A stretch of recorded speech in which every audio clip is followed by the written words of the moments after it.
Hayyee amma viidiyoon tokko haala dogoggoraan YouTube irratti upload gochuu dandeenya. Gaafa upload goone immoo viidiyoon sun yoo gurraacha'e yookaan immoo viidiyoo miidhagaa hin taane maal gochuu qabna? Salphaadhumatti viidiyoo miidhagaa yoo hin taane viidiyoocha delete gochuun hin danda'ama jechuudha. Viidiyoo YouTube irraa delete kan goonu akkuma YouTube irratti viidiyoo gidee caannu upload kan goonu karaa Chrome waan ta'eef Chrome ma keessa galla jechuudha. Amma Chrome keessa galeera. Chrome keessa galeen Chrome keessa galuu agarsuuf salphaadhumatti kunoo mallattoon Chrome kunooti. Mallattoon Chrome kunooti. Chrome kana Chrome itti kan jechuudha. Chrome kana keessa galuun qaba jalqaba jechuudha. Chrome keessa galeen youtube.com godha jechuudha.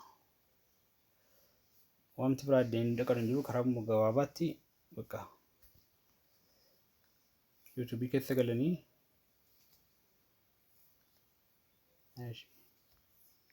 kun humna uuma namni durumaa qabee beekudha.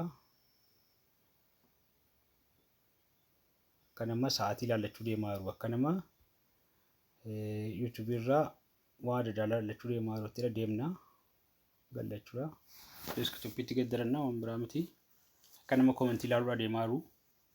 Karaadhuma komentii ilaaluudhaa deemnu karaadhuma sa'aatii ilaaluudhaa deemnu karuma sanaan gallachuudha. Amma sa'aatiitu ilaaluu barbaanne kara kanaa miti akkuma nan dhufna. Akkas goone irraa sa'aatii mootuu ilaaluu barbaanne akkuma gizee kamiyyuu kun YouTube Studio galuu akka. YouTube Studio gallaa waan tokko ofitti waan salphaa. Sekondii tokko deemtatti.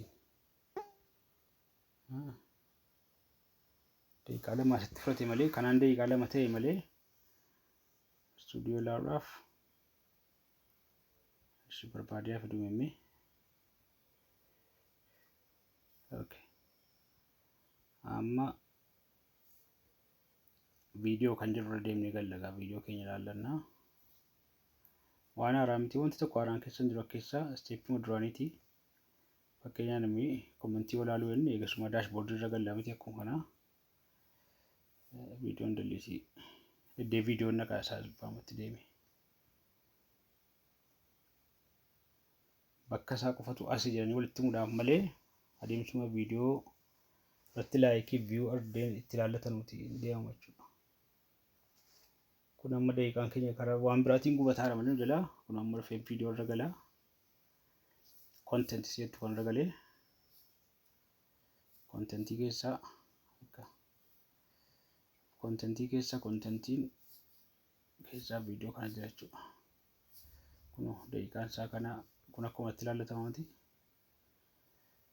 Amma kana ta'eera. Wanti biraan jiru salphaan bakka kanuma viidiyoon koo kanaa miti. Amma viidiyoon kun speed dura isa kamtu nama dabbaraa kana keessaa barbaadan jira gaala. Kana delete godhumoo kana godhumoo kam godhu bakka isa kanan godhu isa gurraacha fakkisaa kanan godha jechuudha. Isa kana gochuun qaba. Mati isa kantu bareedu jechuudha. Isa kana delete gochuun maaliin godha jechuudha. Isa gochuu fi akkaan harkisee ilaala. Salphaa jechuudha. Ammallee komentii namni isin keenyee waa tokko isin keenyee waa'ee viidiyoo kanaa isa kana akkasan godha kan dhufe akkas tuqa. Wanti biraan jiru bakka. Kana tuquu bichaa maaliin godhee bukkee isaan gadi qabe jechuudha. Amma irra deebi'ee agarsiisa. Viidiyoochi isa kanaa miti isa kanaa miti viidiyoochi. Kun viidiyoo miti inni kun viidiyoo miti kun. Kun viidiyoo naa ta'u meeshaa fakkeenyaaf ammas inni kun viidiyoo ala. Kun viidiyoo miti viidiyoo kanarra maaliin godhe addee kanan iyyuu gadi qaba addee kana. Addee kanan gadi qaba. Harka kootiin akkasii gadi press godha. Press godhee miti. Gizeen mallattoo kanaa fida gaala kana gizeen fide akkana godheen ba'a. Kunoo kun sadan dhufte mallattoo iskiriiptoo jirti. Komentii jira viidiyoo jira akkanan harkisa jechuudha. Akkan as baafadha. Gizeen as baafadde maal turuuf tuqee sadan kana dhufte jechuudha.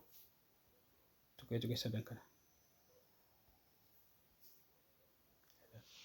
Akka asirratti gaala dubbiin. Tuqee sadan kana baafachuu eetan gad tuqee. Amma ishii kana maaliin godhaa asirran takkoodha. Gizeen akkana godhu maal turuuf jechuudha. Inni gara olii mallattoo iskittoo kun qabu kun kana jira kun kana delete forever isin jettu si kana miti amma keessa. Delete forever sitti agarsiisu si kana delete forever kun jira kana keessa kamin delete gochuu qaba si kana gochuu qaba jechuudha. Delete forever sitti bara. Si kana gochuu qaba si kana gochuuf immoo waan godhaa akkana godheen akkana keessaa baay'atan delete forever kana akkas godha.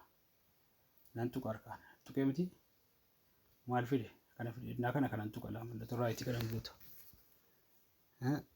I understand the deleting. Gantiraa maaliin godha si gara kana delete forever ammas tokko jetti kaasee kana okay kana tuqa.